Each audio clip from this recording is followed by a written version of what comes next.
became pregnant, I knew that I wanted a natural labor and delivery. I always believed that a woman's body was made to go through everything when it comes to labor and delivery. I'm like, God made us and we were made to bear children. That's just how it is. And I want to do it the natural way that we were created to do it, because that's what I wanted.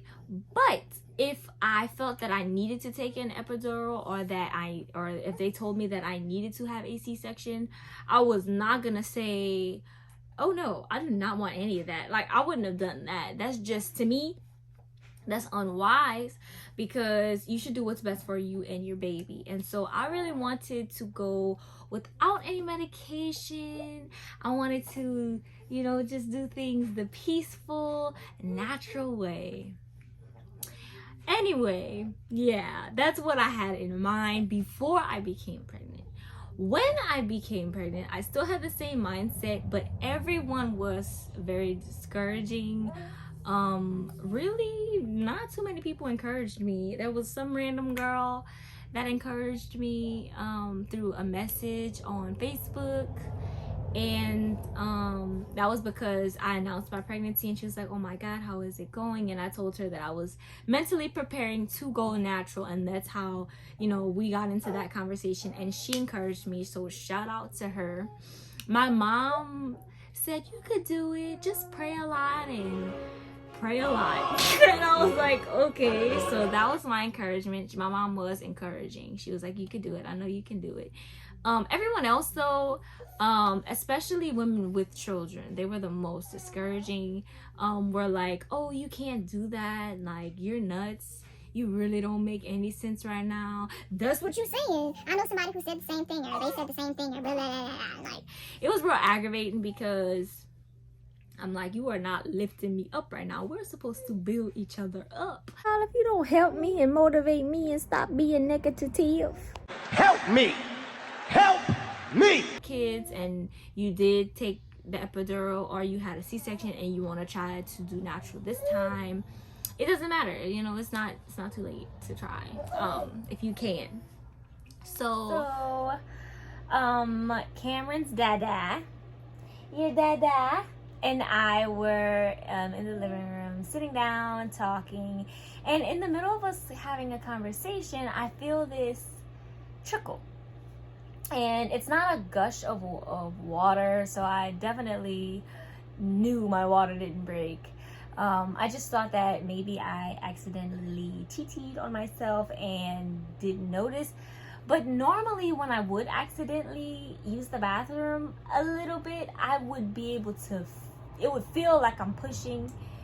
It would feel like it was coming out, and I would try to hold it, but it wouldn't stay. If that makes any sense. But it didn't feel like that this time. It just felt like it kind of just did its own thing, and even if I wanted to stop it, I couldn't, because it wasn't coming from where I pee would come from. So I'm like freaking out because I want the baby out, and so because I feel that, I'm like, maybe, just maybe, my water might have just broke. But I call the hospital, and the lady tells me over the phone, maybe I just used the bathroom a little bit on myself, and she told me to change my panty liners, and if they keep getting soaked, to go to the hospital, because maybe my water could have been a little torn and had a leak going on there. So my mom doesn't really give me the time of day to change these liners. She's just like, oh, you're having this baby today. My brother says the same thing. And I'm just like, what? So my brother's getting in his car, my mom's getting in the van. Cameron's dad and I, we're getting in the van with my mom, and we're on our way to the hospital, and I'm like, guys, I feel fine. Like, I don't think that was my water that broke. I think that I just might have, peed and maybe didn't even know that I peed. So we get to the hospital, and I really do think we're wasting all of our time But they're like, no, we should go and check to see, because you know you're full term and it could be it. But guys, my due date was not until September the 19th, in which I know it's not accurate that people give birth on their due date, or, you know, on the exact day of their due date. But it was way early on my due date, so I was like, no way she's coming this early. We get to the hospital, and so because of COVID, I could only have one person come with me to see about if I was even in labor or not. So we get there, and I really wanted my mom to come, but unfortunately only one person was allowed. So Cameron's dad was with me, and we get checked in and everything. We go upstairs, and they say that they're going to give me a test, which is where they stick something. So they take this swab and they stick it, and they just swab to see if there's any amniotic fluid. So they give me that test, and Cameron's dad and I are sitting in the room, and I'm like, are we gonna have a baby today? And he's like, I don't know. And so we're just waiting, and eventually the nurse comes back in the room, and she says that the test results were positive and we will be having a baby today. And I was like, I was so excited, but then I was not excited, because I was like, I'm ready, but like, no, I'm not ready. Like I had been saying, this baby has to come out. I'm giving you an eviction notice, boo-boo. Get out right now. I'm tired of my feet being swollen. I'm tired of you kicking me all throughout the night, kicking on my ribs. You got to go, boo. Get out! Get out! Get out! Okay. And I was saying all that stuff, but when that lady told me we would be having a baby today, I was like, No! God, please, no! I'm not ready. No, I'm not ready. So that was, you know, yeah, that's what happened there. But they bring us to another room, and I see the warmer where the baby's gonna be when she gets out and all of that. And I'm like, wow, this is so real right now. And so I text my family who's downstairs, and I'm like, y'all, we're having a baby today. And they were like, we knew it. And I was like, wow, that's insane that they knew, but I just was thinking it was really nothing going on. Are you okay? That girl loves to chew on her tongue. You love to chew on your nom nom nom nom nom. So yeah, what they do is they bring my doctor in. My doctor talks to me. He's like, oh, wow, I hear you're having a baby today. You know, it's like, yeah, I am. And I told everyone there, I said I'm going to try to go natural. And when I say everyone, I mean the people who asked me if I wanted an epidural or not. I said I'm going to try to go natural. But if I ask for the epidural, give me the epidural, but I'm gonna try. And so no one took me seriously. They hear that all the time. And because my water was torn but did not break, they ended up having to go in and rip it all the way and, you know, let it all gush out. And yeah, that's real TMI. But I was a little disappointed because my doctor would not be the one to deliver my baby. I was so excited. We had been walking out this journey, and he I forgot what his excuse was, but he wouldn't have been able to. So he ended up introducing me to this woman. And he was like, this is going to be the doctor who helps you to deliver her baby. She's wonderful. She delivered his wife's child and other people's children. And I was like, okay. And I ended up really liking her. She was really awesome. She really motivated me, and you'll hear why throughout this story. So yeah, so we're in the room, and they put me on Pitocin. And the reason why they give me Pitocin is because they're trying to get the contraction started, because my water broke. Well, my water didn't really break. My water kind of was torn. They had to go in and finish breaking my water. That was painful. And then they gave me Pitocin to kickstart contractions. And it helps to speed the process, because had I just been waiting for my contractions to come, and maybe, who knows, maybe they wouldn't have come. I don't know. But they give me Pitocin, which I 100% believe made my contractions like 50 million times worse, because your body naturally makes Pitocin. That's what makes you contract. And so they were giving me Pitocin. On top of that, my body was starting to make its own Pitocin. So you have the Pitocin they're giving me and the Pitocin my body's making, and then it just makes it way more intense than it needed to be earlier than it needed to be. So my nurse sees this and she's like, oh my God, you're gonna be pretty much done if I continue to give you Pitocin. So she stops me. She stops giving me Pitocin. She cuts that off. They ask me many times, do you want some medicine? Do you want some medicine? Do you want even some medicine? And I was like, no, I do not want any medication.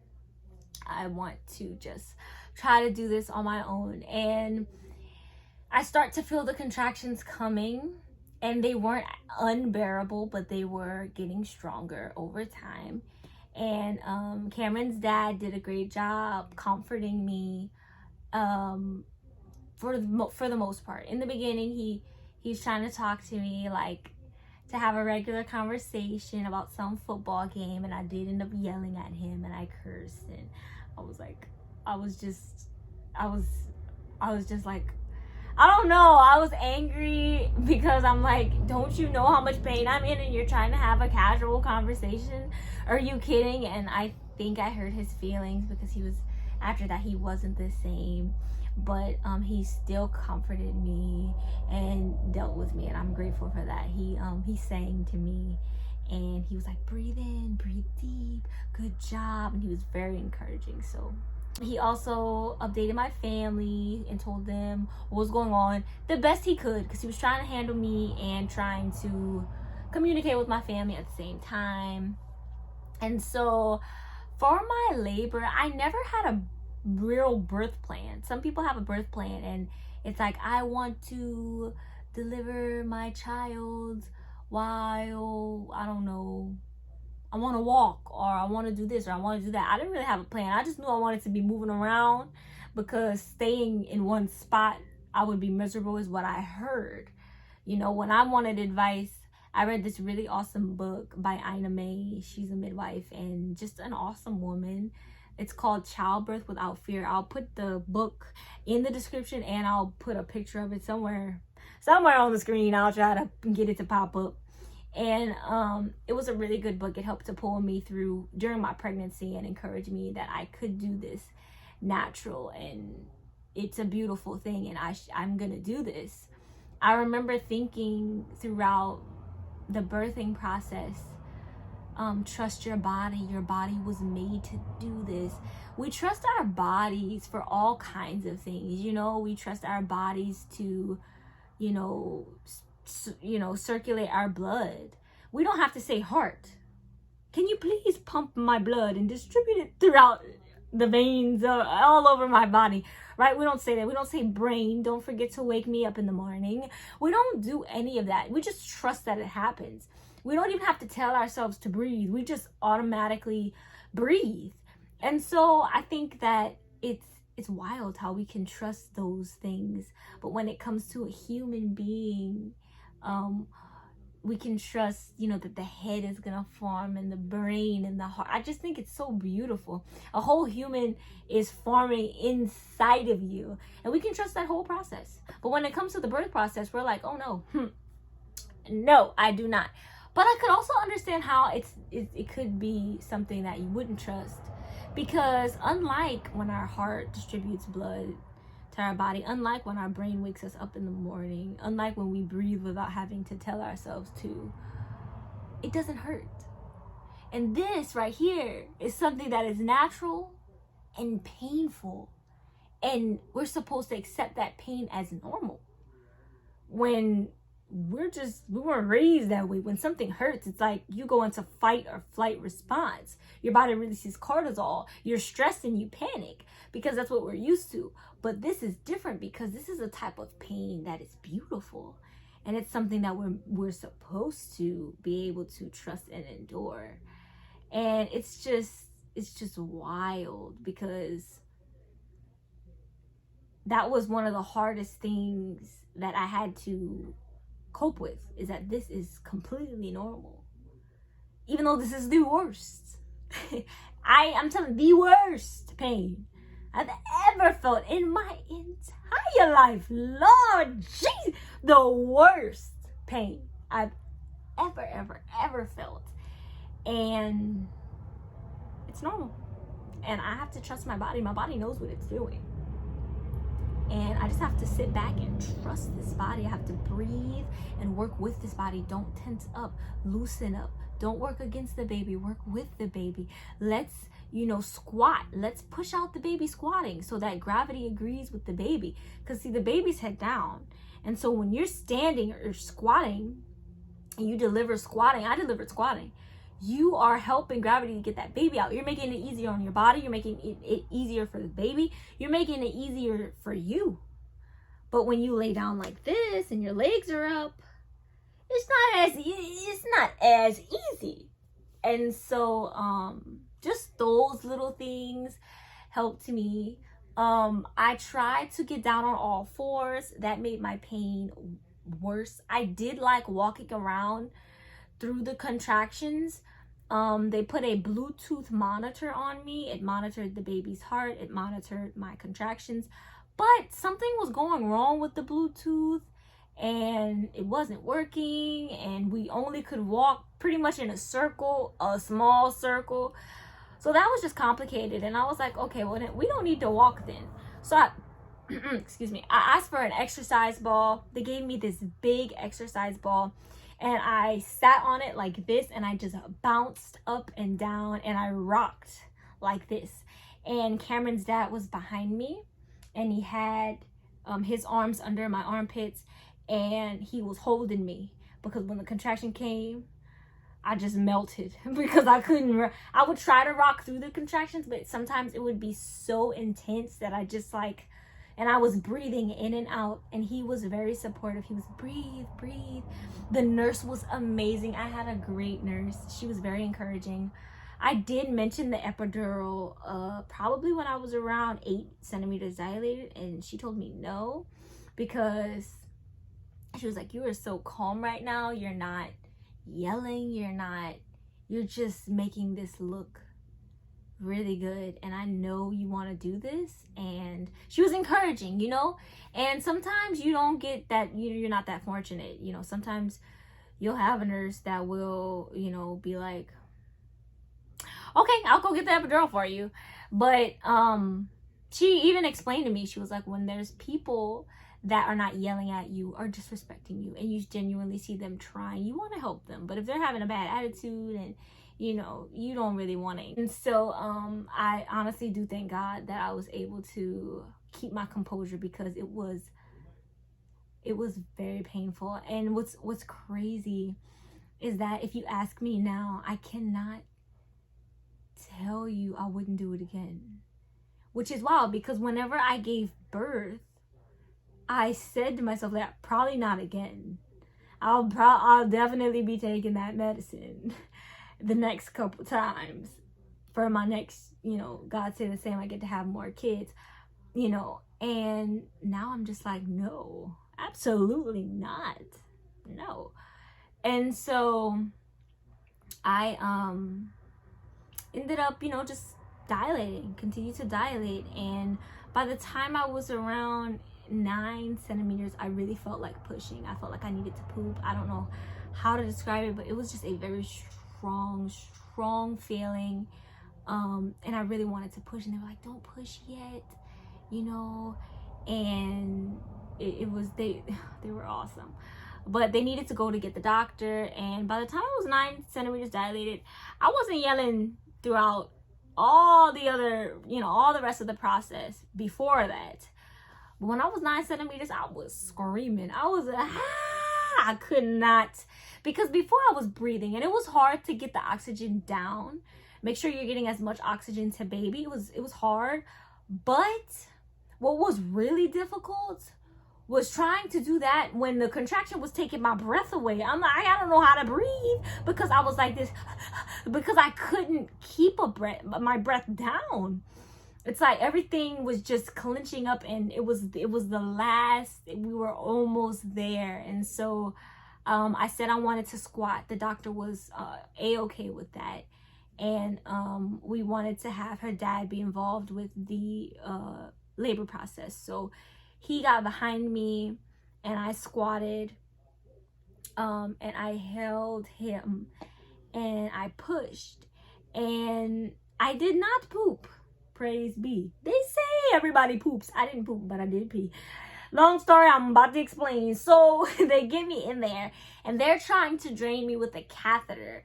Now, I went into premature labor when she was 25 weeks. I could do another video on that another time. But when that happened, they gave me a catheter and I was basically bedridden. And I was like, no, y'all are not about to do that to me again. They did that to me and I was like, I'm not ever. Unless I'm going into surgery, y'all got me under some anesthetic and I can't feel it, I don't want a catheter. I don't know what it is about me and a catheter. I don't like it. Other people have said they've been comfortable, had no problems. Woo. Okay, cool for you, not for me. I did not want nothing to do with a catheter. I was like, no, I don't want it. I was already in pain. So they was like, okay, we're not going to give it to her. So doctor finally gets there. I'm like, where's the doctor? Where's the doctor? Because I kept asking for the doctor. And I'm like, where's the doctor? Across the street? Because we was waiting on the doctor for what, 5 minutes? 5 minutes is a long time when you feel like you got to push your seed out. And you talking, oh, Lord. Anyway, so I'm losing it, okay? Now I'm starting to scream and I'm... You could do so, you want him to do... I can't contain, I can't.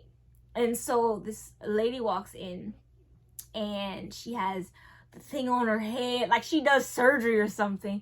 And she comes in and she's like, listen to me. I've had 3 kids natural and I need you to do something for me. Are you listening? And I was like, yeah, I'm listening. And she said, look at me. I need you to take all that energy you're putting into yelling.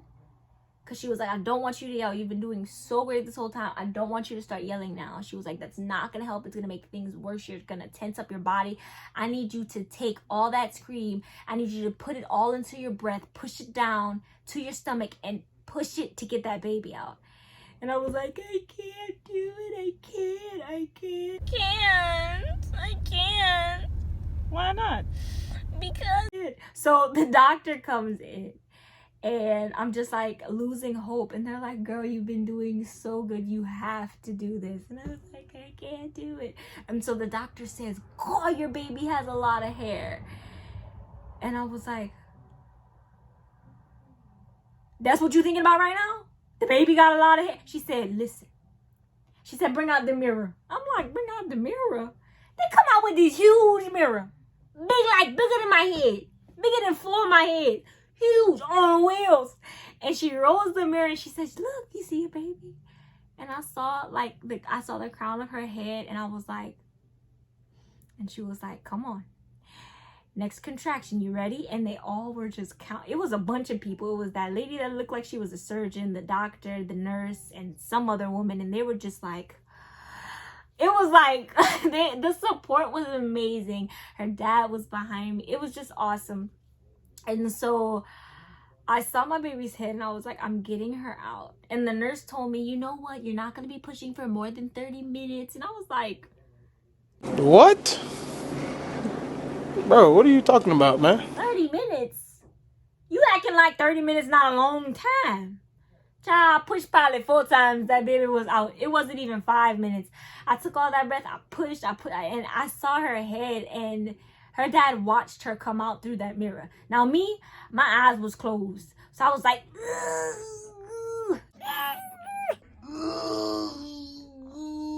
you know?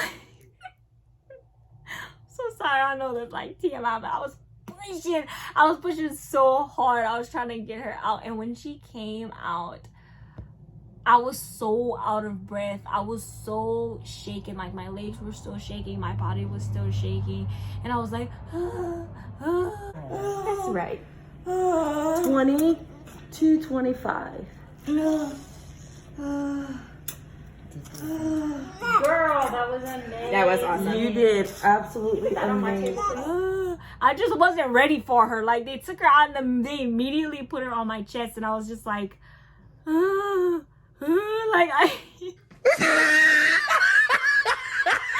didn't know how to react. I didn't know how to accept this because it just happened so fast, and so it took me a while to like digest. And then Cameron's dad called his mom on FaceTime, and I was like, hi. And like I was like, this is kind of fast. Like, can we enjoy our moment with our baby first? And like for like 5 minutes. But he cut the umbilical cord. I do have pictures and a little snippet of a video that I could put. There you go. But it was absolutely beautiful. It really changed my life. It really did. And if you want to go natural, if you're thinking about going natural, I'm here to tell you it is so possible, and you can do this, mama. Like, you can do this, whether you're a mom now, whether you're thinking about becoming a mom, whether you're trying. I hope that you do get to have a baby if you're trying for one. If you maybe want to try to do it for your next child and you already have a baby, or even if you just know someone who wants to have a child and you just wanted to educate yourself on the topic to try and help them out, you can definitely do it. And don't let anyone discourage you. Motivate yourself by watching other YouTube videos from other moms and what they do. I personally didn't do what a lot of moms said they did in their YouTube videos, just because I'm lazy. I didn't have time to be doing exercising every day and kegels and squats and all of that to get it ready. I just was like, okay, I'm gonna work on the mental part. And you know, I'm not gonna lie, I didn't drink a gallon or half a gallon of water every day. I probably wasn't eating the healthiest. I didn't do all those things. And I'm not saying you shouldn't. I'm just saying I didn't do that. And I don't want you to think that there's a perfect way. You know, a lot of people put up this front like, oh, well, you have to do this, that, and this. And it's really a mental thing. And way back in the way back, there was no such thing as all this stuff we have now. So guess what? Whether you eating healthy or not, drinking your water or not, exercising or not, you were having that baby naturally. And that's just what it was. But if you read that book by Ina May, it gives so much information, and it's a really good book. And if you have any questions, DM me on Instagram, you know, comment down below, ask me. I will be more than happy to talk to any mom or to be mom about the topic. I really don't mind. So thanks for watching this video, and what? Do what's best for you and your baby, and I don't want you to feel like you're less than or anything of the sorts. You are a mom just like everyone else, and that is a rewarding experience no matter how the baby comes into the world. It's rewarding to be a mom, whether the baby is coming in naturally, through water, or you know, with an epidural or C-section. You're still a mom too, and you still are amazing. And if you're hoping to be a mom in the future, I hope that all works out for you. But I'm gonna try to post